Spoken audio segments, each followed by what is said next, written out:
भण्डारेको चरित्र तपाईले लेख्न सक्नुहुन्छ।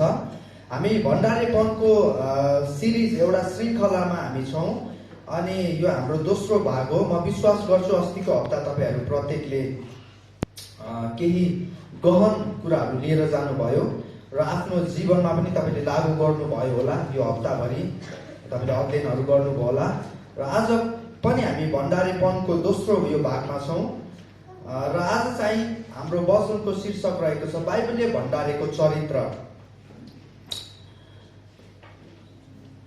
धर्मशास्त्र स्पष्ट छ कि परमेश्वर एउटा असल र इमानदार भण्डारे चाहनुहुन्छ। आमेन। बाइबल यो कुरामा स्पष्ट छ र हामी पनि यो कुरामा स्पष्ट हुनुपर्छ र हामीमा दुविधा हुनु हुँदैन कि परमेश्वर एउटा असल र इमानदार बाइबलीय भण्डारे चाहनुहुन्छ। परमेश्वरले आदमलाई यही उद्देश्य सहित बनाउनु भएको थियो। जब परमेश्वरले मानिसलाई बनाउनु भयो अनि मानिसलाई परमेश्वरले सुन्दर अदनको बगैँचाको रेखदेख गर्नको निम्ति त्यहाँनिर राख्नु भएको छ। जब उहाँले मानवलाई बनाउनु भयो त्यस पश्चात मानवलाई परमेश्वरले अधिकार दिनुभएको छ। अदनको बगैँचा र पृथ्वीको अधिकार दिनुभएको छ। अब यहाँ हामी आएर एउटा सत्यता हामीले के थाहा गर्नुपर्छ भने परमेश्वरले आदमलाई स्वामित्वपनको अधिकार दिनुभएको होइन। मैले अस्तिको हप्ता पनि भनेको थिएँ। जब हामी उत्पत्ति 1:26 अध्ययन गर्छौँ परमेश्वरले त्यहाँ मानिसलाई बनाइसके पश्चात मानिसलाई पृथ्वीको अधिकार दिनुभएको छ, अदनको बगैँचाको अधिकार दिनुभएको छ। तर त्यो अधिकार चाहिँ स्वामित्वपनको अधिकार थिएन, मालिकको अधिकार थिएन। त्यो अधिकार चाहिँ के को थियो त? भण्डारेको अधिकार थियो। रेखदेख गर्ने व्यवस्थापकको अधिकार चाहिँ परमेश्वरले दिनुभएको थियो। कतिचोटि हामी के सोच्छौँ भने म चाहिँ मालिक हो भन्ने भ्रम चाहिँ हामी लिएर हाम्रो जीवनमा अगाडि बढिरहेको हुन्छौँ, जसले गर्दा हामी दुर्घटनामा पर्न जान्छौँ। यो स्रोतको, यो साधनको, यो पैसाको, यो समयको, यो जीवनको चाहिँ म मालिक हो भनेर जब मैले त्यो भ्रम धारणालाई मेरो मगजमा राख्छु त्यस पश्चात म ठुलो दुर्घटनामा पर्न जाँदछु। किनभने मैले अब म मालिक भएको हैसियतले म मालिक भन्ने ठानेको कारण मैले के गर्छु? अब छिट्टै त्यो स्रोत र साधनलाई मैले दुरुपयोग गर्छु। मेरो इच्छा, मेरो आकांक्षा, मेरो चाहनाको आधारमा मैले त्यो स्रोत र साधनलाई प्रयोग गरिरहेको हुन्छु। तर बाइबलले के भन्छ? बाइबलले चाहिँ के भन्छ? पृथ्वी र त्यसमा भएका जो जति छन् सबै कसको हो अरे? परमेश्वरको। त्यसको मालिक चाहिँ परमेश्वर हुनुहुन्छ। र यो कुरामा हामी मण्डली परिवार पनि स्पष्ट हुनुपर्छ। परमेश्वरले हामीलाई मालिकको अधिकार, स्वामित्वपनको ओनरसिप चाहिँ दिनुभएको होइन है, हामीलाई भण्डारेको अधिकार चाहिँ दिनुभएको। जब हामी आफैले आफैलाई मालिकको दर्जा दिन्छौँ त्यस पश्चात हामीले स्वयं परमेश्वरलाई चुनौती दिइरहेको हुन्छ। जब हामीले आफैले आफैलाई मालिक ठान्छौँ नि त्यस पश्चात हामीले आफैलाई परमेश्वरको स्थानमा राखिरहेको हुन्छ। हामीले स्वयं परमेश्वरलाई चुनौती दिइरहेका हुन्छौँ। यसकारण हामी सतर्क हुनुपर्छ। हामीले सावधानी अपनाउनुपर्छ। कसरी हामीले आफ्नो स्रोत, साधन, हाम्रो समय, हाम्रो वरदान, हाम्रो क्षमतालाई सदुपयोग गरिरहेका छौँ, कसरी खर्चिरहेका छौँ, यो कुरामा हामी धेरै सतर्क हुनुपर्छ। धेरै हामी सावधानी अपनाउनु पर्ने हुन्छ। धेरै मण्डलीहरूमा परमेश्वरको स्रोत र साधनलाई दुरुपयोग गरेको कारण त्यो मण्डलीमा सधैँ आशिषको खडेरी देखिरहेको हुन्छ। सधैँ मण्डली खुम्चिएको देखिन्छ, सधैँ मण्डली समस्यामा देखिन्छ, सधैँ मण्डलीमा आर्थिक समस्या देखिरहेको हुन्छ। अनि त्यो मण्डलीले चाहिँ कहिले पनि परमेश्वरको दर्शनमा काम गर्न सक्दैन, कहिले पनि परमेश्वरको योजनामा काम गर्न सक्दैन। किनभने त्यहाँ जहिले पनि के हुन्छ? आशिषको खडेरी देखिन्छ। यसकारण मण्डलीमा आशिषको खडेरी लाग्नु, मण्डली खुम्चिनु, मण्डलीमा जहिले पनि आर्थिक समस्या देखिनुको कारण चाहिँ परमेश्वरले मण्डलीले आशिष नदिनु भएको कारण होइन, हामीले चाहिँ आशिषलाई चाहिँ दुरुपयोग गरेको कारण। एन्ड्रु मुरे भन्ने एकजना परमेश्वरका दासले यसरी भन्नुहुन्छ, संसारले चाहिँ तिमीलाई यसरी प्रश्न गर्छ, तिमीसँग के छ, कति छ? संसारले हामीलाई कसरी प्रश्न गर्छ अरे, तिमीसँग के छ, कति छ? सोधेको होला नि तपाईले, कति कमाउँछौ भनेर। संसारले चाहिँ हामीलाई यसरी प्रश्न गर्छ, तर परमेश्वरले चाहिँ हामीलाई यसरी प्रश्न गर्नुहुन्छ अरे, तिमीसँग भएकोलाई तिमीले कसरी सदुपयोग गर्दैछौ? तिमीसँग भएको, तिमीसँग कति छ, के छ, योसँग मलाई सरकार छैन, तर तिमीसँग भएको थोकलाई, तिमीसँग भएको समयलाई, तिमीसँग भएको स्रोत र साधनलाई तिमीले कसरी प्रयोग गर्दैछौ, कसरी सदुपयोग गरिरहेछौ, कसरी परिचालन गरिरहेका छौ? यो चाहिँ परमेश्वरको प्रश्न हो आज अनुग्रह विजय मण्डलीलाई चाहिँ। अनुग्रह विजय मण्डलीसँग कति ठुलो भवन छ यो प्रश्न होइन, तर भएको थोकलाई कसरी हामीले सदुपयोग गरिरहेका छौँ यो चाहिँ परमेश्वरको प्रश्न हो। यसकारण हामी सतर्क हुनुपर्छ, हामीले सावधानी अपनाउनु पर्छ, किनभने परमेश्वरलाई दुरुपयोग मन पर्दैन। हितोपदेशका लेखकले परमेश्वरलाई मन नपर्ने 6वटा कुरा लेख्नु भएको छ। मैले आजको दिन तपाईलाई 7औं कुरा थपिदिए। परमेश्वरलाई के मन पर्दैन? परमेश्वरलाई के मन पर्दैन भन्नुस् त? परमेश्वरलाई दुरुपयोग मन पर्दैन। भन्नुस् त, परमेश्वरलाई दुरुपयोग मन पर्दैन। सबैजनाले भन्नुस्, परमेश्वरलाई दुरुपयोग मन पर्दैन। हामीलाई याद छ येशू ख्रीष्टले जब 5000लाई खुवाउनु भयो, त्यसपश्चात 5000ले खाएर उब्रिएको रोटीलाई चाहिँ येशू ख्रीष्टले चेलाहरूलाई के आज्ञा दिनुभयो? तिमीहरूले के गर? बटुल। ती सबै खेर जान नदेऊ, ती सबै खेर जान नदेऊ, ती सबै के गर? बटुल। ती सबै बटुल। कति कति कति डालो चाहिँ उब्रिएको थियो अरे? खाएर 12 डाला। कसरी थाहा भयो हामीलाई? कसरी थाहा भयो? किनभने येशू ख्रीष्टले के गर्नुभयो? कुनै पनि केही पनि खेर नफाल, केही कुरोको पनि दुरुपयोग हुँदैन, सबै बटुल। अब हामीलाई लाग्छ त्यो मानिसले त्यत्रो भिडले खाएर फालेको उब्रेको रोटी चाहिँ बटुल्न आवश्यक थिएन। आवश्यक थियो त? आवश्यक थिएन। तर येशू ख्रीष्टले यहाँ चेलाहरूलाई एउटा गहिरो भण्डारेपनको व्यवस्थापनको सिद्धान्त सिकाउँदै हुनुहुन्थ्यो। अनि त्यो सिद्धान्त चाहिँ के हो त? परमेश्वरलाई के मन पर्दैन? दुरुपयोग मन पर्दैन। परमेश्वरलाई खेर फालेको मन पर्दैन। यसकारण हामी सावधान हुनुपर्छ प्रियहरू।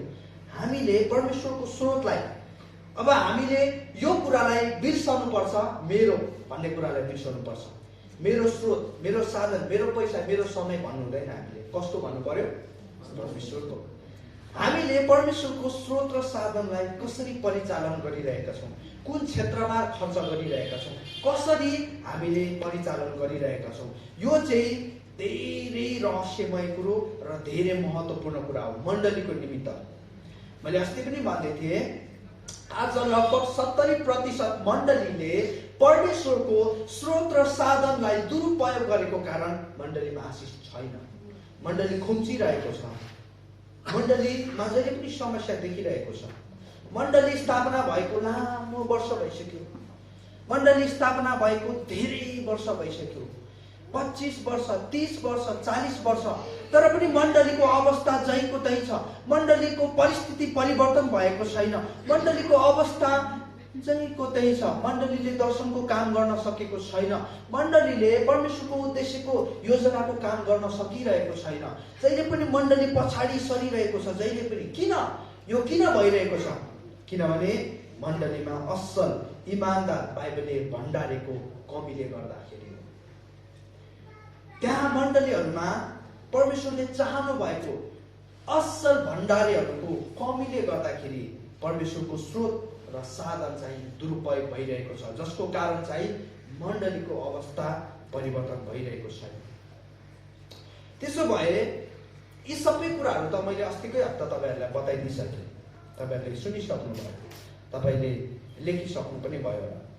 त्यसो भए एउटा असल भण्डारेको, एउटा असल परमेश्वरले चाहनु भएको बाइबलीय भण्डारेको चरित्र कस्तो हुन्छ त?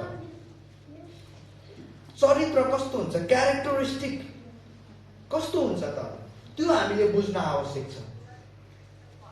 किनभने जब हामीले एउटा असल बाइबलीय भण्डारेको चरित्रलाई हामीले चिन्छौँ अथवा थाहा गर्छौँ, त्यसपश्चात हामीलाई थाहा हुन्छ एउटा असल भण्डारी कस्तो हुनुपर्छ। त्यसपछि हामी आफैले आफैलाई त्यो असल भण्डारीको स्थानमा चाहिँ हामीले रूपान्तरण गर्न सक्छौँ आफैले आफैलाई। किनभने मैले अस्ति पनि भन्दै थिएँ, हामी प्रत्येकलाई परमेश्वरले एउटा असल भण्डारीको जिम्मेवारी दिनुभएको छ।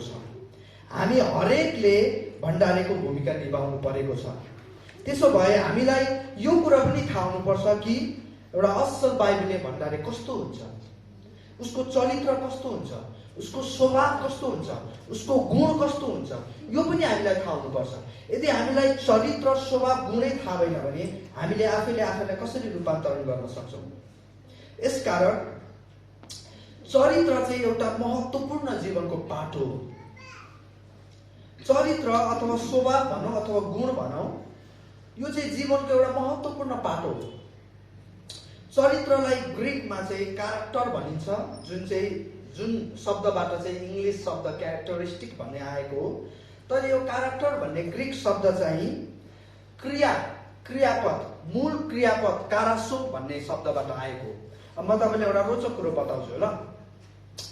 यो कारासो भन्ने जुन ग्रिक शब्द छ, यसको अर्थ चाहिँ रोचक छ। यो कारासो भन्ने ग्रिक मूल शब्दको अर्थ चाहिँ के हुन्छ भने कुनै पनि सिक्कामा कुदिएको अथवा खोपिएको आकार भन्ने हुन्छ। मैले तपाईँलाई पहिला पनि बताएको थिएँ। यो कारासो भन्ने जुन मूल ग्रिक शब्द छ, यसको अर्थ चाहिँ के हुन्छ अरे, कुनै पनि सिक्कामा कुदिएको अथवा खोपिएको आकार आकृति भन्ने हुन्छ। येशू ख्रीष्टको समयमा सिक्कामा चाहिँ कसको मुहार कुदिएको हुन्थ्यो? कसको? रोमन सम्राट कैसरको मुहार चाहिँ कुदिएको हुन्थ्यो। अब म तपाईँलाई यहाँनिर बताउँदैछु है, चरित्रको खास मूल वास्तविक अर्थ म तपाईँलाई यहाँ बताउँदैछु। चरित्र भन्ने जुन शब्द छ, यो चाहिँ ग्रिक मूल शब्द कारासोबाट आएको। अनि यो कारासोको अर्थ चाहिँ के हुन्छ अरे, कुनै पनि सिक्कामा कुदिएको अथवा खोपिएको आकृति भन्ने हुन्छ। अब येशू ख्रीष्टको समयमा येशू ख्रीष्टले पनि भन्नुभएको छ, यो सिक्कामा चाहिँ कसको मुहार छ? कैसरको। जे जति कैसरको छ त्यसलाई कैसरलाई देऊ, जे जति परमेश्वरको परमेश्वरलाई देऊ भनेको।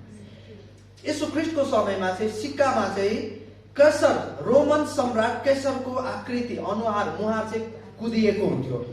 अनि यदि कसैले कैसरलाई देखेको छैन, प्रत्यक्ष रूपमा देखेको छैन र कैसर कस्तो देखिन्छ, कस्तो छ, उसको मुहार अनुहार कस्तो छ भन्ने कुरा उसलाई थाहा छैन भने पनि उसले सिक्कामा हेरेर ओहो कैसर चाहिँ यस्तो पो देखिँदो रहेछ भनेर उसले अन्दाजी लगाउन सक्थ्यो। त्यो चाहिँ सिक्काको आकृतिले गर्दाखेरि हो। बुझ्नुभयो? कसैले कैसरलाई प्रत्यक्ष रूपमा देखेको छैन भने पनि उसले सिक्कालाई हेरेर अन्दाजी लगाउन सक्थ्यो, ओहो हाम्रो कैसर सम्राट चाहिँ यस्तो देखिँदो रहेछ। तपाईँले पैसामा यदि राजाको मुहार देख्नुभयो भने तपाईँले राजालाई प्रत्यक्ष रूपमा देख्नु भएको छैन, छ त? छैन, कसैले देख्नु भएको होला तर पनि प्रायले छैन। तर पनि हामी त्यो पैसामा चाहिँ, त्यो नोटमा चाहिँ राजाको मुहारलाई देख्यौँ भने ओहो हाम्रो राजा चाहिँ, पहिलाको राजा चाहिँ यस्तो रहेछ भने हामी अन्दाजी लगाउन सक्छौँ कि सक्दैनौँ? सक्छौँ। त्यसै गरी चरित्रले चाहिँ तपाईँको पहिचान बोकेको हुन्छ। हामी चरित्रले तपाईँको पहिचान बोकेको हुन्छ, तपाईँको चिनारी बोकेको हुन्छ। बुझ्नुभयो?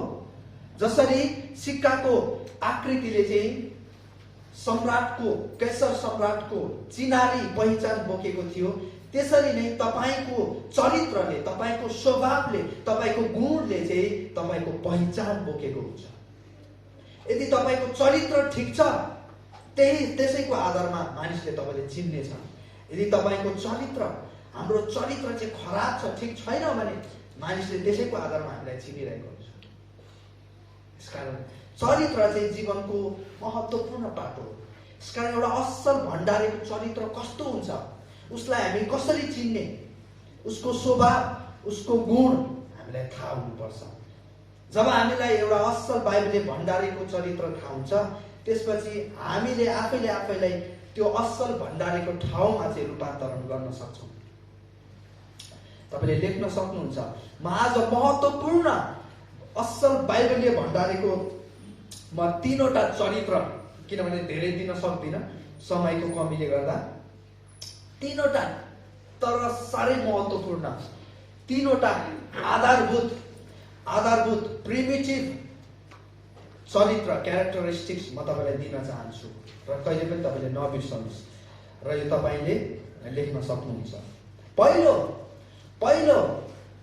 असल बाइबलीय भण्डारेको चरित्र। पहिलो, बाइबलीय भण्डारेले जाँच गरिएको जीवन जिउँदछ। वाउ! बाइबलीय भण्डारेले जाँच गरिएको जीवन जिउँदछ। जाँच गरिएको।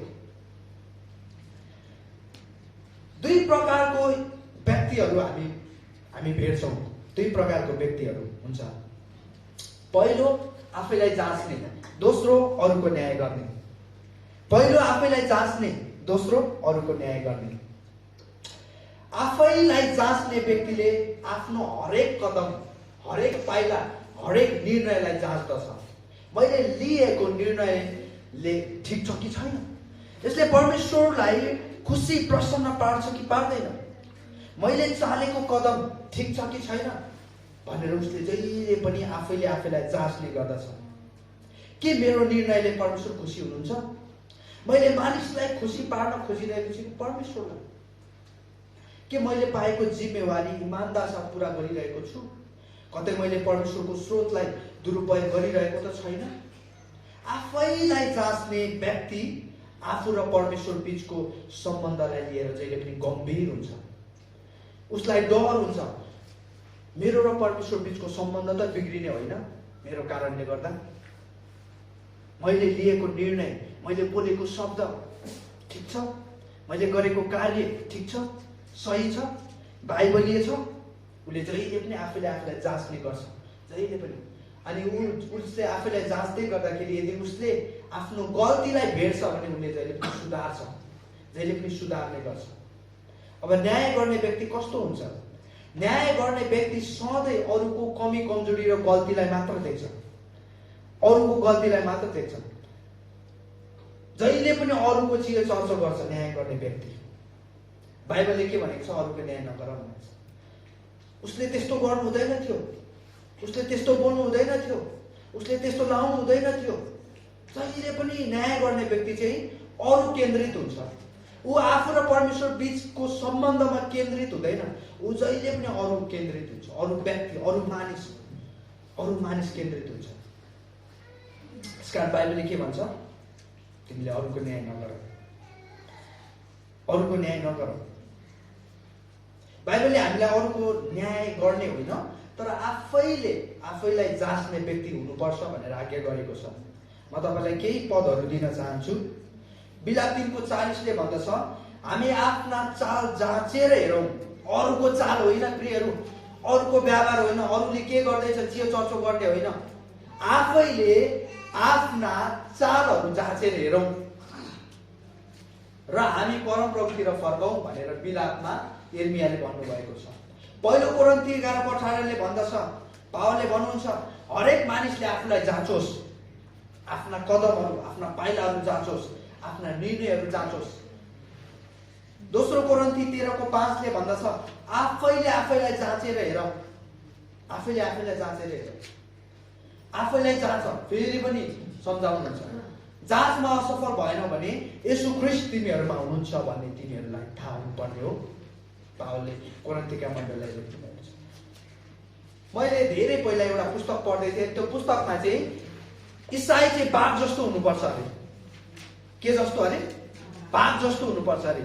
बाघले जङ्गलमा जहिले पनि 3-4 कदम चालेपछि पछाडि फर्केर हेर्ने गर्छ अरे कि, ताकि बाघले चाहिँ मभन्दा ठुलो शिकारी जीव मेरो पछि छ कि, मैले अगाडि बढ्दै गर्दाखेरि मैले केही गल्ती पो गरेँ कि, जसले गर्दा चाहिँ मेरो ज्यान चाहिँ खतरामा छ कि भनेर जहिले पनि बाघले चाहिँ पछाडि फर्केर हेर्ने गर्छ अरे कि, 3-4 कदम चाले पश्चात। एउटा इसाई पनि त्यो चलाक चतुर बाघ जस्तै हुनुपर्छ, पछाडि फर्केर हेर्नुपर्छ। हामीले हाम्रो गल्तीहरूलाई देख्न सिक्नुपर्छ, हामीले हाम्रो गल्तीहरूलाई स्वीकार्न सिक्नुपर्छ, हामीले हाम्रो कमी कमजोरीहरूलाई स्वीकार्न सिक्नुपर्छ। एउटा असल भण्डारीले जहिले पनि आफ्नो गल्ती स्वीकार्छ। आमेन। तर खराब भण्डारीले जहिले पनि आफ्नो गल्ती अरूको टाउकोमा थुपार्न खोज्छ, आफ्नो गल्तीलाई स्वीकार्न खोज्दैन। यो चाहिँ सबैभन्दा ठुलो भिन्नता हो असल र खराब भण्डारी बीचमा चाहिँ।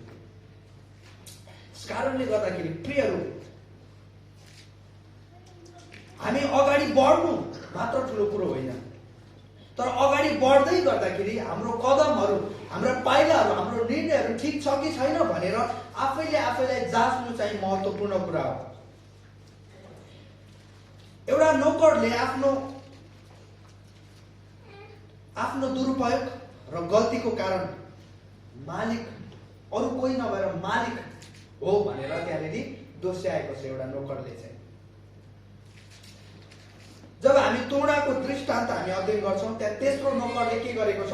आफ्नो गल्ती स्वीकारेको छैन, आफ्नो गल्तीलाई स्वीकार्न सकेको छैन। उसले के भन्छ? मैले तपाईको स्रोत दुरुपयोग गर्नु, मेरो गल्तीको कारण चाहिँ अरू कोही नभएर को अरे?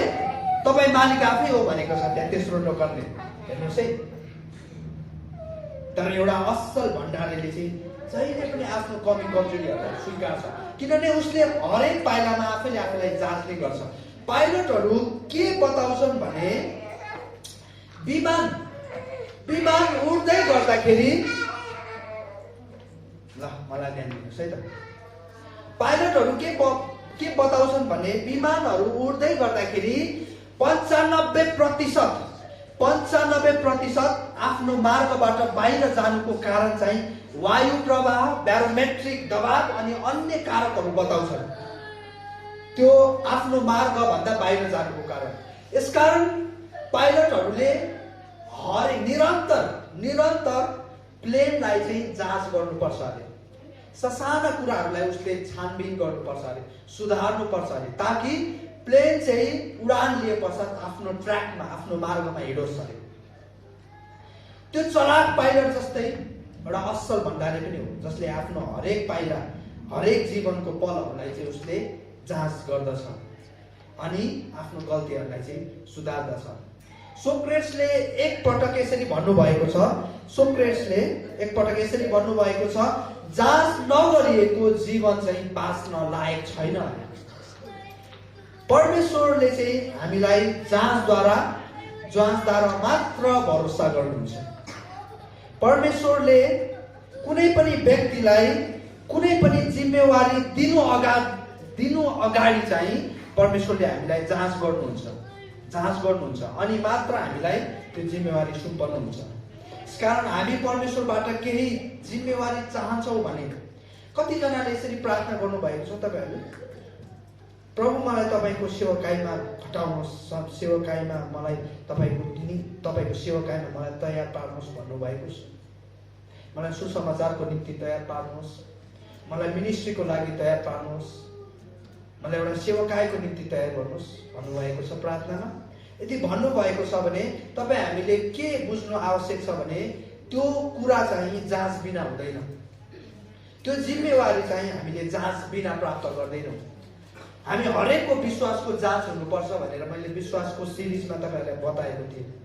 परमेश्वरले हामी हरेकलाई भरोसा गर्नु अगाडि चाहिँ हाम्रो विश्वासको जाँच गर्नुहुन्छ। जब त्यो जाँचमा हामी पास हुन्छौँ अनि मात्र हामीले त्यो परमेश्वरबाट जिम्मेवारी पाउँछौँ।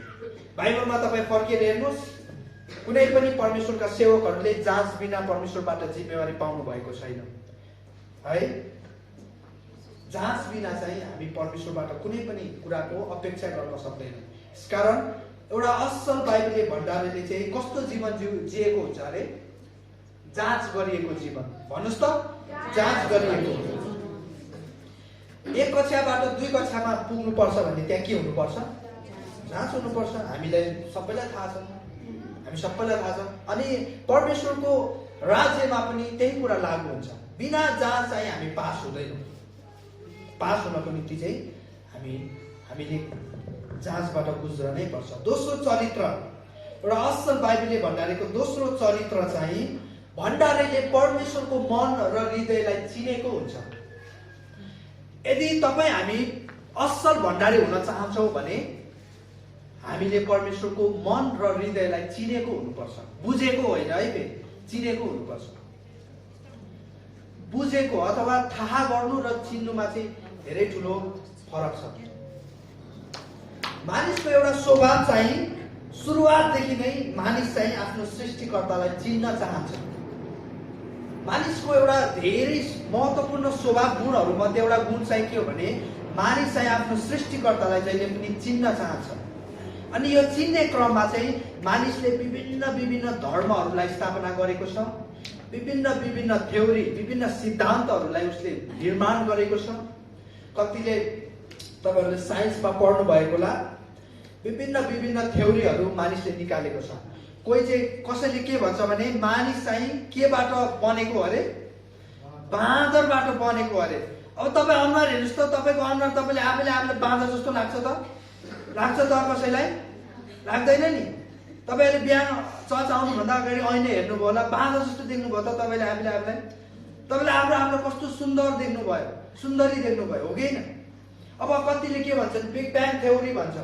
बिग ब्याङ थ्योरी भनेको चाहिँ ग्रह टक्रावट भयो अरे, अनि त्यसपछि पृथ्वीको जन्म भयो अरे।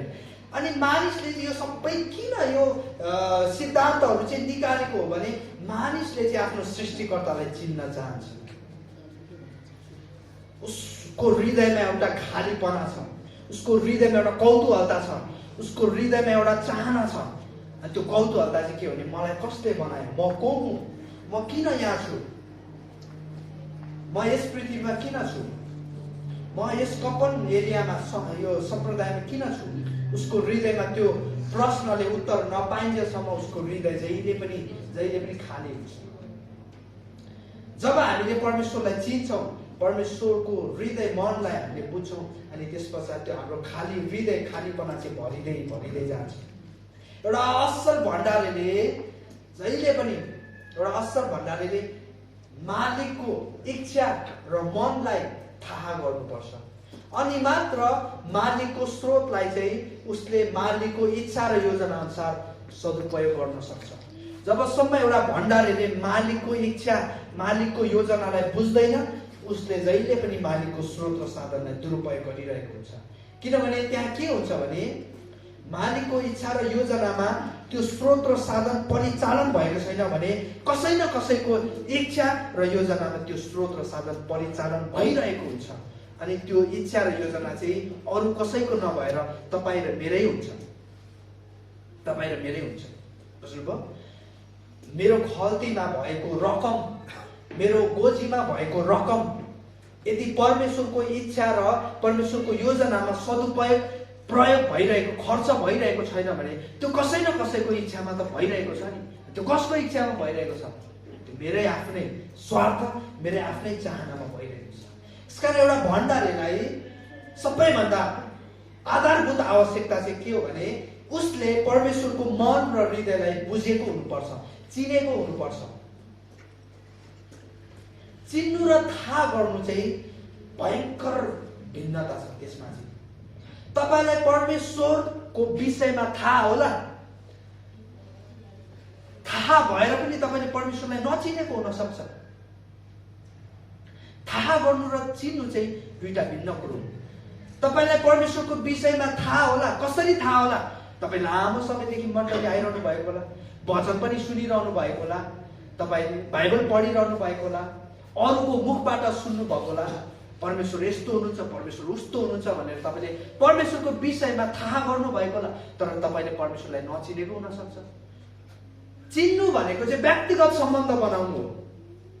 त्यहाँ चाहिँ दुईतर्फी सम्बन्ध तपाईँले देख्नुहुन्छ। परमेश्वरले पनि तपाईँलाई चिन्नु भएको छ र तपाईँले पनि परमेश्वरलाई चिन्नु भएको छ।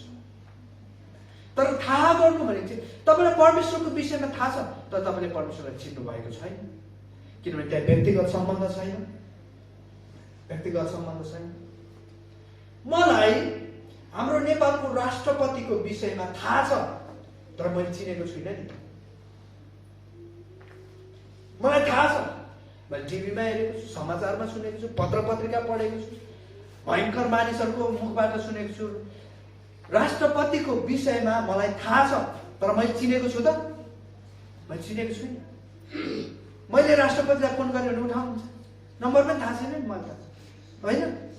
परमेश्वरको विषयमा तपाईँलाई थाहा छ होला, नचिनेको हुन सक्छ कि 20 वर्ष भयङ्कर मण्डली गयो भनेर परमेश्वरलाई चिनेको हुँदैन नि। पछि ट्यागको परमेश्वरलाई फोन गर्दा थिए, परमेश्वर पिता म बोले, को भन्यो भने त बर्बाद भएन। यसकारण चिन्नु भनेको चाहिँ व्यक्तिगत सम्बन्ध बनाउनु। तपाईँले पनि चिन्नु, मैले पनि चिन्नु, तपाईँ र मेरो व्यक्तिगत सम्बन्ध त्यहाँ बनेको छ। तर तपाईँले मेरो विषयमा सुन्नु भएको छ, काहीँ काहीँ थाहा गर्नुभएको छ नि, तपाईँले मलाई चिन्नु भएको छैन। तर एउटा असल भण्डारीले चाहिँ के गर्छ अरे, परमेश्वरलाई मात्र होइन तर परमेश्वरको मन र हृदयलाई पनि के गरेको हुन्छ अरे, उसले चिनेको हुन्छ अरे। मोसाले चाहिँ परमेश्वरको हृदयलाई बुझेको थियो, बुझ्नुभयो? मोसाले चाहिँ परमेश्वरको हृदयलाई बुझेको थियो। यसकारण मोसा चाहिँ परमेश्वरसँग कसरी कुरा गर्थे अरे, आम्ने सामने। जसरी एउटा मित्र चाहिँ अर्को मित्रसँग कुरा गर्छ। वाउ, कस्तो राम्रो सम्बन्ध। हेर्नुहोस् त, तपाईँ परमेश्वरसँग कहिले त्यसरी बोल्नु भएको छ? कहिले बोल्नु भएको छ? परमेश्वर तपाईँ कस्तो हुनुहुन्छ? तपाईँको हालखबर कस्तो छ? तपाईँ र मेरो त धेरै लामो समय भइसक्यो कुरा नभएको। कहिले बोल्नु भएको छ परमेश्वरसँग मित्र जसरी? कसरी कुरा गर्थ्यो होला? यसो सोच्नुहोस् त, त्यो पहालभित्र एकान्तमा है, कोही नभएको अवस्थामा मोसा र परमेश्वर कसरी कुरा गर्नुहुन्थ्यो होला? वाउ, हामी त कल्पना पनि गर्न सक्दैनौँ है। हामी त परमेश्वरसँग त्यसरी आम्ने सामने भएको भए के हुन्थ्यो होला? आवाजै आउँदैन थियो होला कि है। तर वाउ, मोसा चाहिँ एउटा असल भण्डारी भएको कारण उसले परमेश्वरलाई चिनेको मात्र थिएन, परमेश्वरको मन र हृदयलाई पनि के गरेको थियो, उसले चिनेको थियो है, चिनेको थियो। यसकारण एउटा असल भण्डारीले चाहिँ जहिले पनि परमेश्वरको हृदयलाई बुझ्न खोज्छ के, परमेश्वरको हृदयलाई बुझ्न खोज्छ, परमेश्वरको इच्छालाई बुझ्न खोज्छ, परमेश्वरको योजनालाई बुझ्न खोज्छ। परमेश्वर मेरो जीवनमा कसरी खर्चेको तपाईँ चाहनुहुन्छ? मसँग भएको स्रोत र साधन तपाईँको इच्छा अनुसार म चलाउन चाहन्छु, म खर्च गर्न चाहन्छु, म सदुपयोग गर्न चाहन्छु। असल भण्डारीले चाहिँ जहिले पनि त्यो भन्छ। पहिलो कोरिन्थी 2 अध्याय, एकजना परमेश्वरका दासी म्यानली बेस्ली भन्ने एकजना परमेश्वरका दासीले यसरी भन्नुहुन्छ। पहिलो कोरिन्थी 2 अध्याय चाहिँ बाइबलको सबैभन्दा महत्त्वपूर्ण खण्ड हो, किनभने यो खण्डले चाहिँ परमेश्वरको हृदयलाई कसरी बुझ्ने भनेर हामीलाई सहायता गर्छ अरे के। म त छक्क परे। उहाँले के भन्नुहुन्छ? पहिलो कोरिन्थीको दोस्रो खण्ड चाहिँ बाइबलकै सबैभन्दा महत्त्वपूर्ण खण्ड हो, किनभने यसले चाहिँ हामीलाई परमेश्वरको हृदय बुझ्नको निम्ति सहायता गर्छ अरे। अनि मैले सो पढ्दै थिएँ, के नै लेखेको रहेछ त? पहिलो कोरिन्थी दोस्रो खण्डमा के यस्तो कुरो लेखिएको छ जुन कुराले चाहिँ परमेश्वरको हृदयलाई हामीले बुझ्न सक्छौँ भनेर मैले सो अध्ययन गर्दै थिएँ है। अनि पहिलो कोरिन्थी 2 अध्यायको 9 देखि 16 सम्म चाहिँ तपाईँले आफ्नो घरमा गएर अध्ययन गर्नुहोस्।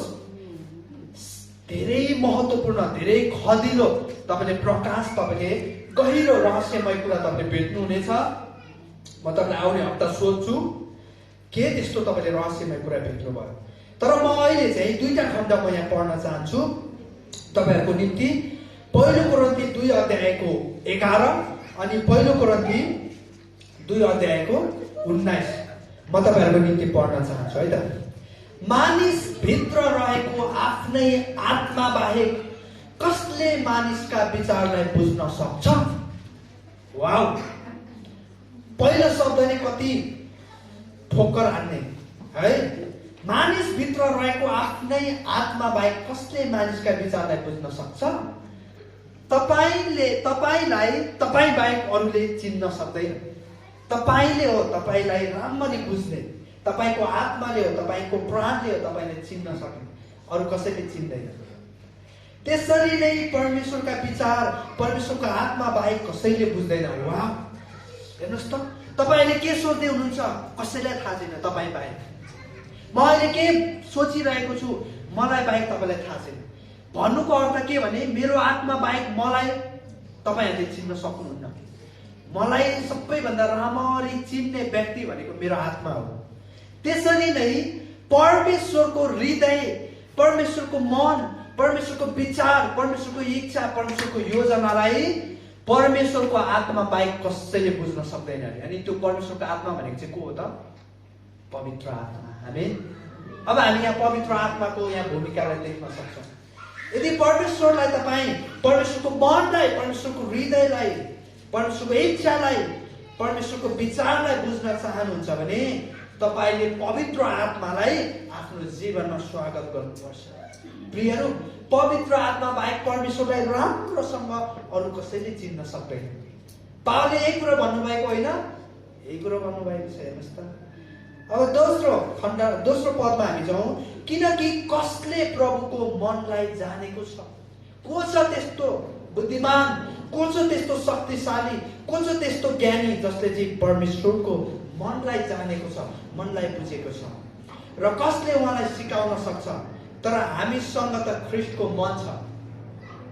हामीसँग ख्रीष्टको मन भएको कारण हामी परमेश्वरलाई चिन्न सक्छौँ। तर को बिना चिन्न सक्दैनौँ?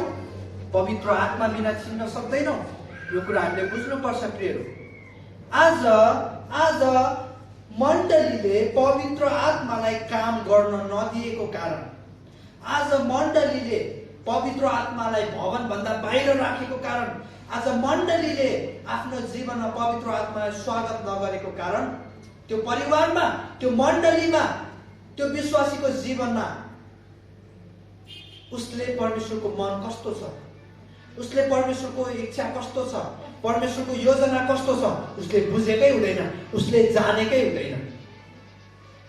तर एउटा असल भण्डारीले पवित्र आत्मालाई आफ्नो जीवनमा ढोका खोलेको कारण, उसले पवित्र आत्मालाई स्वागत गरेको कारण, पवित्र आत्मालाई आफ्नो हृदयमा बास दिएको कारण उसले परमेश्वरको इच्छा, परमेश्वरको मनलाई बुझेको हुन्छ, चिनेको हुन्छ। एउटा असल भण्डारीको सबैभन्दा महत्त्वपूर्ण स्वभाव चाहिँ यो। तेस्रो चरित्र, एउटा बाइबलीय भण्डारीको तेस्रो चरित्र तपाईले देख्न सक्नुहुन्छ। एउटा बाइबलीय भण्डारीले जहिले पनि सधैँ निरन्तर बलिदानी जीवन जिउँदछ। कस्तो जीवन अरे? बलिदानी, सैक्रिफिशियल, बलिदानी जीवन जिउँदछ। हामी तबसम्म बाइबलीय भण्डारी बन्न सक्दैनौँ जबसम्म हामी बलिदानी बन्दैनौँ।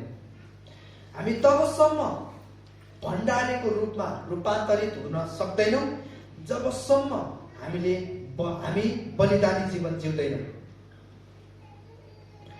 बाइबलमा हेर्नुहोस् तपाईले, परमेश्वरले त्यस्तो व्यक्तिलाई ग्रहण गर्नु भएको छैन जो चाहिँ बलिदानी जीवन जिउन तयार भएको छैन। स्वयं येशू ख्रीष्टले के भन्नुभयो आफ्ना चेलाहरूलाई? कोही म पछि आउने इच्छा गर्छ भने त्यसले आफूलाई इन्कार गरोस् र दिनौँ आफ्नो क्रुस बोकेर मेरो पछि लागोस्। अब एउटा यहाँ रोचक कुरो चाहिँ के भने, येशू ख्रीष्टको समयमा क्रुस चाहिँ एउटै कुराको लागि मात्र प्रयोग गरिन्थ्यो। त्यो के को लागि? कसैलाई मार्नको लागि। अब येशू ख्रीष्टले यहाँ के भन्दै हुनुहुन्छ? यदि कोही मेरो पछि लाग्ने इच्छा गर्छ भने उसले के गरोस् अरे? आफ्नो क्रुस बोकेर मेरो पछि लागोस्। अब यहाँ येशू ख्रीष्टले भन्न खोज्नु भएको कुरो चाहिँ, कुनै व्यक्तिले तबसम्म मेरो सेवकाई गर्न सक्दैन, तबसम्म मलाई पछ्याउन सक्दैन, तबसम्म मेरो चेला बन्न सक्दैन जबसम्म उसले आफ्नो स्वार्थ, आफ्नो चाहना है, आफ्नो सहजता, आफ्नो समयलाई बलिदान गर्दैन। आज कतिजनालाई बिहानीको समय मण्डली जाउँ कि नजाउँ भयो होला, जाउँ कि नजाउँ, चिसो छ, पानी परिरहेको छ, मौसम खराब छ, ओछ्यानबाट निस्किन मन लागेको छ। तर जति पनि तपाईँ यहाँ उपस्थित हुनुहुन्छ तपाईँले के गर्नुभयो त? बलिदान गर्नुभयो, हो कि? बलिदान गर्नुभयो। ओछ्यानबाट तपाईँ निस्किनु भयो, चिसो पानी छुनुभयो होला, विभिन्न बलिदान गरेर तपाईँ यहाँ आउनुभयो। त्यो बलिदान यदि तपाईँ बलिदानी नभएको भए तपाईँ यहाँ उपस्थित हुन सक्नुहुन्न थियो। तपाईँलाई ओछ्यानबाट निस्किन मन लाग्दैन थियो। यो त एउटा सानो उदाहरण मात्र मैले तपाईँलाई दिएको। एउटा असल भण्डारीले प्रत्येक जीवनको पल पल उसले बलिदानी जीवन जिउनुपर्छ। प्रत्येक पल पल येशू ख्रीष्टले यहाँनिर भन्नुभएको कुरालाई चाहिँ चेलाहरूले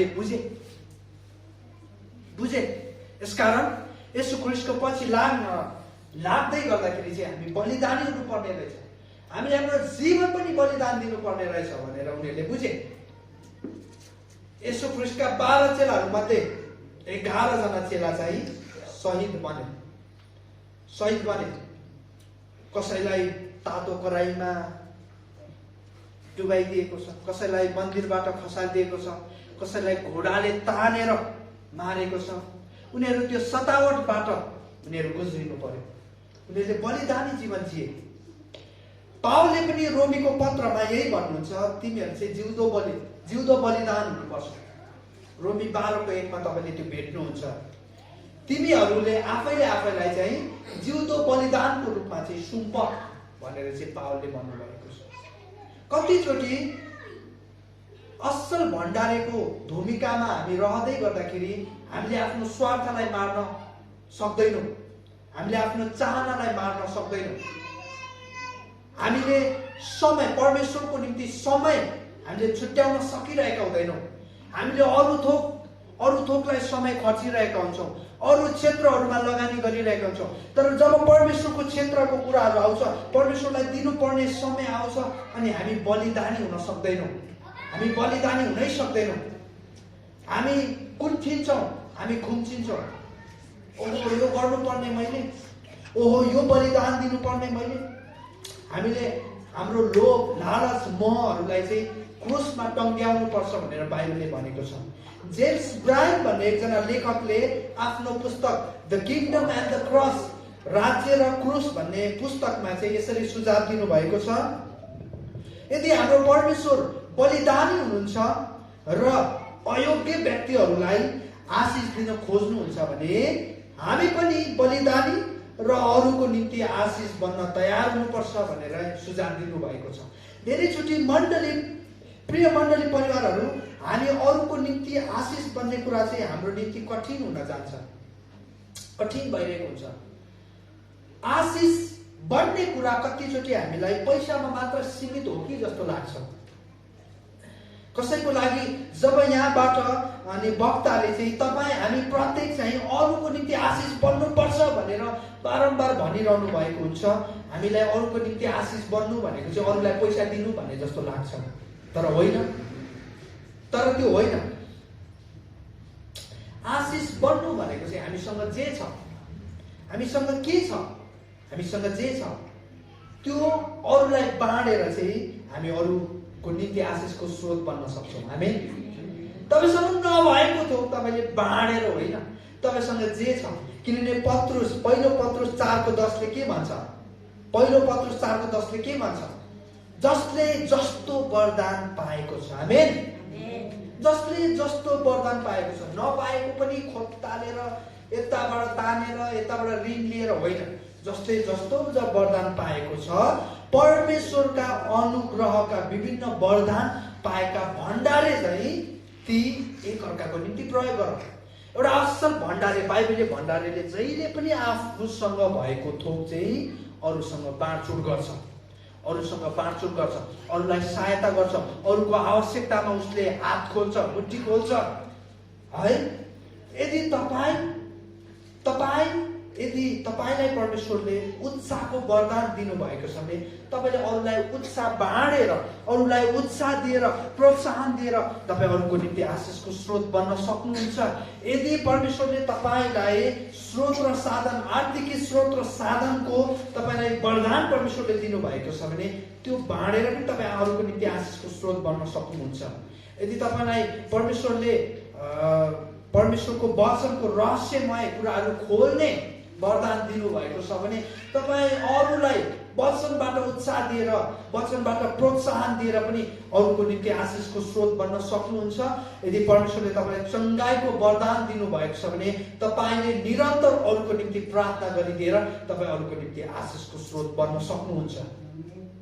मण्डली चाहिँ यसरी चल्छ, मण्डली चाहिँ यसरी सञ्चालन हुन्छ।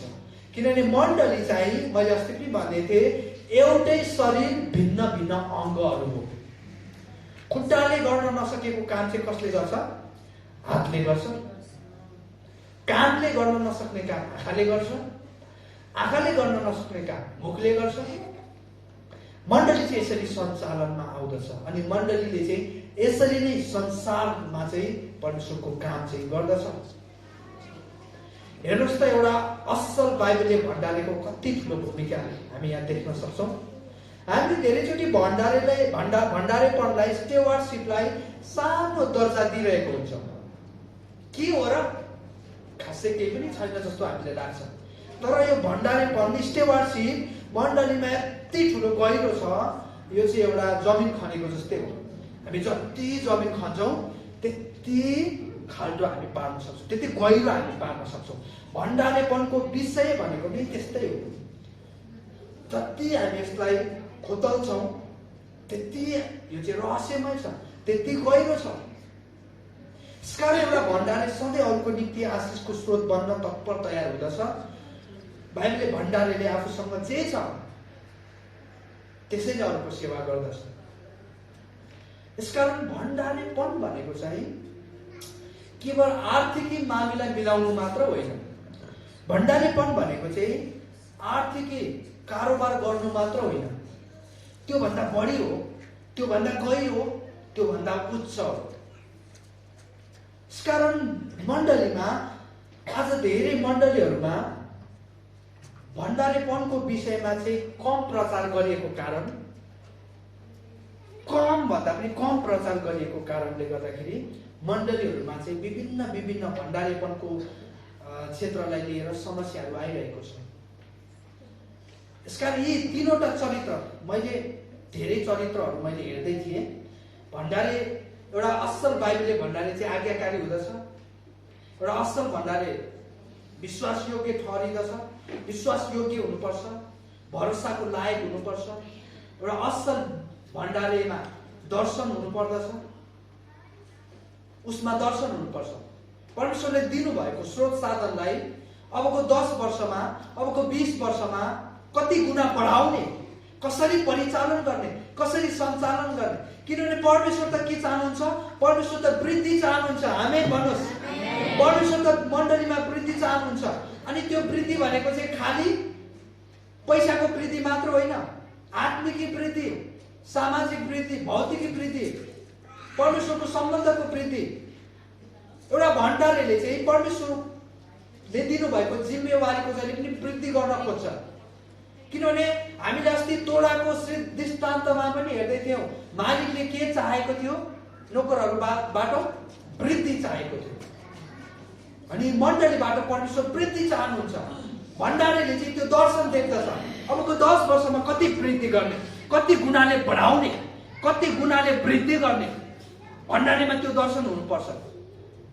के जहिले पनि खुम्च्याउने मात्र दर्शन देख्ने हो? वृद्धिको दर्शन हुनुपर्छ। किनभने मानिस, पहिलो मानवलाई परमेश्वरले के भन्नुभयो? फल्दै फुल्दै वृद्धि हुँदै जाऊ, वृद्धि हुँदै जाऊ। परमेश्वर चाहिँ हामीबाट वृद्धि चाहनुहुन्छ। अबको 10 वर्ष पछाडि पनि हाम्रो आत्मिक स्तर जहीँको तहीँ भयो भने हामीले वृद्धि गरेनौँ। अबको 5 वर्षपछि पनि हाम्रो मण्डली जहीँको त्यही भयो भने हामीले वृद्धि गरेनौँ। अबको 20 वर्ष पछाडि पनि अनुग्रह विजय मण्डलीले परमेश्वरको दर्शनमा वृद्धि गरेन भने हामी वृद्धि भएनौँ, हामी फलेनौँ, हामी फुलेनौँ, हामी वृद्धि भएनौँ। परमेश्वर वृद्धि चाहनुहुन्छ। भण्डारीले त्यो वृद्धिको दर्शन देख्छ। भण्डारीले यी विभिन्न चरित्रहरूको कारण चाहिँ एउटा भण्डारी चाहिँ असल बाइबलले भण्डारी हुँदछ। हेर्नु, संसारले चाहिँ भण्डारीहरूमा चाहिँ विभिन्न क्षमता योग्यताहरू खोज्छ। विभिन्न क्षमता योग्यताहरू खोज्छ। तपाईले स्ट्यान्डर्ड चार्टरको ट्रेजरर भनिन्छ। स्ट्यान्डर्ड चार्टर्ड ब्याङ्कको तपाईँले ट्रेजरर भनौँ अथवा भण्डारे भनौँ, उसलाई सोध्नु भयो भने तपाईँले यो जागिर कसरी पाउनुभयो, यो पद कसरी पाउनुभयो भनेर तपाईँले प्रश्न गर्नुभयो भने उसले के भन्छ? मैले पिएचडी गरेको छु, मैले ट्रेजरर म्यानेजमेन्टमा मैले के गरेको छु? पिएचडी डाक्टरी गरेको छु, मैले मास्टर गरेको छु भन्छ। हेर्नुहोस् है, उनीहरूले त्यो जिम्मेवारी चाहिँ यतिकै पाएका होइनन्। उनीहरूको त्यहाँ अध्ययनका कुराहरू, क्वालिफिकेसनका कुराहरू, क्षमताका कुराहरू, एक्सपिरियन्स अनुभवका कुराहरू हामी देख्न सक्छौँ। तर बाइबलले चाहिँ भण्डारेमा चाहिँ परमेश्वरले चाहिँ बाइबलले भण्डारेमा चाहिँ त्यो क्षमता, त्यो योग्यता, त्यो क्वालिफिकेसन खोज्नुहुन्न। तिमी कति पढेको छौ, तिम्रो कति अनुभव छ, तिमीले कहाँ जागिर गरेको, काम गरेको छौ, परमेश्वरले सोध्नुहुन्छ। परमेश्वरले चाहिँ एउटा असल बाइबलले भण्डारेमा चाहिँ यी चरित्रहरू खोज्नुहुन्छ, यी स्वभावहरू, यी गुणहरू चाहिँ खोज्नुहुन्छ। र म विश्वास गर्छु अनुग्रह विजय मण्डली अबको 10 वर्षमा पुरानो अनुग्रह विजय मण्डली रहँदैन। हामी अनुग्रह विजय मण्डलीले असल भण्डारेको जिम्मेवारीलाई चाहिँ निर्वाह गर्नेछ र यो मण्डलीलाई चाहिँ परमेश्वरको दर्शन, परमेश्वरको उद्देश्य, परमेश्वरको योजनामा चाहिँ लिएर जानेछ। र जुन उद्देश्यका साथ यो मण्डलीलाई परमेश्वरले स्थापना गर्नुभएको छ, अनि त्यो उद्देश्यलाई चाहिँ अनुग्रह विजय मण्डलीले पुरा गर्नेछ। हामी यो समय प्रार्थना गर्नेछौँ। हामी परमेश्वरलाई भनौँ, प्रभु जति पनि चरित्रहरू, जति पनि स्वभाव, जति पनि गुणहरू प्रभु तपाईँले आजको दिन यो मण्डलीमा राख्नु भएको छ वचनद्वारा, त्यो चरित्र चाहिँ प्रभु हामीमा आजको दिनदेखि जन्म नसकोस्। आजकै दिनदेखि हामीले त्यो चरित्रलाई हामीमा निर्माण गर्न सकौँ। प्रभु यो जिम्मेवारीलाई चाहिँ हामीले खिलाचीको रूपमा लिने होइन, प्रभु यो जिम्मेवारीलाई चाहिँ गम्भीरताका साथ यस मण्डलीलाई हामीले तपाईँको इच्छा अनुसार, तपाईँको योजना अनुसार, तपाईँको प्रभु तपाईँको उद्देश्य र दर्शन अनुसार हामीले यो मण्डलीलाई लिएर जानुपर्नेछ। हामीले संसारलाई प्रभाव पार्नु परेको छ। अनि प्रभु हामी खुम्चिने होइन तर हामी वृद्धि हुन सकौँ। हामी सीमित हुने होइन तर असीमित रूपमा प्रभु हामीले हाम्रो मण्डलीमा, हाम्रो जीवनमा, हाम्रो परिवारमा फल फलाउन सकौँ। त्यो वृद्धिको प्रभु सिद्धान्त, त्यो वृद्धिको आत्मा हामी प्रत्येकमा दिनुभएको छ। यदि यो समय कोही प्रभु जीवनमा, आफ्नो काममा, आफ्नो दक्षतामा, आफ्नो क्षमतामा, आफ्नो वरदानमा सीमित हुनुहुन्छ भने त्यो सीमितताको आत्मालाई तोडेर, त्यो सीमितताको बन्धनलाई तोडेर प्रभु असीमित रूपमा प्रभु हामी अगाडि बढ्न सकौँ। प्रभु जसरी तपाईँले पहिलो मानिसलाई रेखदेख, व्यवस्थापन र भण्डारेपनको जिम्मेवारी दिनुभएको छ, आज तपाईँले हामी प्रत्येक विश्वासी जनहरूलाई हाम्रो काँधमा त्यो जिम्मेवारी हो प्रभु, त्यो कर्तव्य, त्यो प्रभु तपाईँले त्यो गहिला प्रभु अनि त्यो जिम्मेवारी हाम्रो काँधमा सुम्पिनु भएको छ। हामीलाई तपाईँले तयार बनाउनुहोस् प्रभु, ताकि हामी प्रभु बलिदानी जीवन जिउन सकौँ, तपाईँको मन र हृदयलाई चिन्न सकौँ। ओ प्रभु, अनि साथै हाम्रो हरेक पाइला, हरेक निर्णयहरूलाई हामीले जाँच्न सकौँ, ताकि प्रभु अनि हामीले हाम्रो कमी कमजोरीहरूलाई सुधारेर हामीले तपाईँलाई प्रसन्न तुल्याउन सकौँ। धन्यवाद छ महान ईश्वर, महान परमेश्वर पिता। यो समय म तपाईँलाई धन्यवाद दिँदछु। तपाईँले यसरी प्रभु तपाईँको वचनको गहिरो प्रकाश हाम्रो बीचमा तपाईँले राख्नु भएको छ। जति पनि चरित्रका कुराहरू, जति पनि स्वभाव, जति पनि गुणका कुराहरू हामीले आजको दिन हेरेका छौँ। एउटा असल बाइबलले भण्डारीले प्रभु आफ्नो कदमलाई, आफ्नो पाइला, आफ्नो निर्णयलाई जाँच्दो रहेछ, जाँचेको जीवन जिउँदो रहेछ। एउटा असल भण्डारीले तपाईँको मन, तपाईँको हृदयलाई प्रभु चिनेको र बुझेको हुँदो रहेछ। एउटा असल भण्डारीले जहिले पनि अनि प्रभु बलिदानी जीवन जिउँदो रहेछ।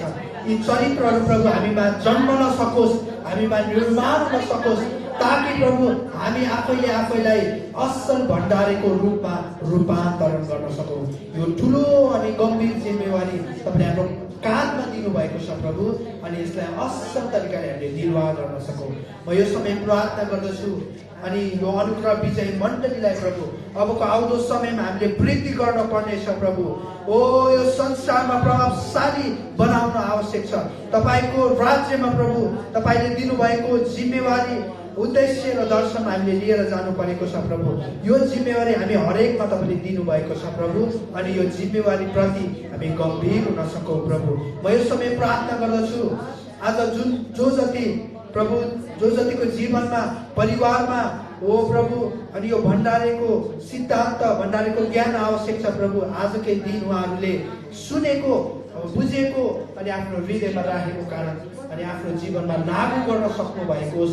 सुन्ने मात्र होइन तर हाम्रो जीवनमा यी कुराहरू यी सिद्धान्तहरू प्रभु लागू हुन सकेको होस्। म यस समय प्रार्थना गर्दछु यस भवनभित्र जो जति बिरामी हुनुहुन्छ, रोगी हुनुहुन्छ, आत्मामा कमजोर हुनुहुन्छ प्रभु, अनि तपाईँ येशू नासरतको नाममा अनि ती प्रभु शरीरलाई छुनुहोस्, ती आत्माहरूलाई तपाईँले निको तुल्याउनु भएको छ। म विशेष प्रार्थना गर्दछु ओ पवित्र आत्माको काम तपाईँको जीवनमा हाम्रो जीवनमा हुन सकेको छ। म प्रार्थना गर्दछु यसै समय अनुग्रह विजय मण्डलीको ढोकाहरू हृदयका ढोकाहरू हामी पवित्र आत्माको निम्ति हामी खोल्दछौँ प्रभु। हामी तपाईँलाई स्वागत गर्दछौँ। ओ प्रभु यदि हाम्रो जीवनमा ज्ञान र बुद्धिको कमी भएको भए प्रभु तपाईँको वचनले भने जस्तै नजन्किकन दिनुहुने परमेश्वरलाई हामीले माग्दछौँ प्रभु, अनि तपाईँले हामीलाई दिनुभएको छ। म विशेष प्रार्थना गर्दछौँ यो पवित्र सभा दिन यो सुन्दर दिन तपाईँले हाम्रो जीवनमा देखाउनु भएको कारण हामी तपाईँलाई धन्यवाद दिँदछौँ।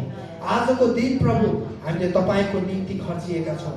आज तपाईँको सेवामा हामीले लगानी गरेका छौँ प्रभु। हामीलाई तपाईँले आशिष दिनुभएको होस्। यो भवनबाट प्रभु निस्किएर हामी जाँदै गर्दाखेरि प्रभु तपाईँ हाम्रो संसारमा रहनु भएको होस्। ओ प्रभु धन्यवाद छ यो सुन्दर वचनको निम्ति। हामी आशिषको प्रार्थनामा जानेछौँ प्रभु। आशिषको भागमा पनि सुरुदेखि अहिलेसम्म सहायता गरेको जस्तै प्रभु तपाईँले गर्नुभएको हुन्छ। हो प्रभु तपाईँको नाउँलाई हामीले उच्चारेका छौँ आज पनि। महिमित तपाईँको नाउँलाई प्रभु। फेरि पनि हामीले धन्यवाद सबै कुराको श्रेय तपाईँलाई दिँदै मान्दछौँ प्रभु यीशु ख्रीष्टको नाममा, आमेन। हुन्छ यहाँहरू सम्पूर्णलाई जय मसीह। जो जतिले यो परमेश्वरको वचनहरू सुन्नुभयो तपाईँहरू प्रत्येकलाई आशिष मिलेको होस्। यो समय हामी आशिषको प्रार्थनामा जानेछौँ।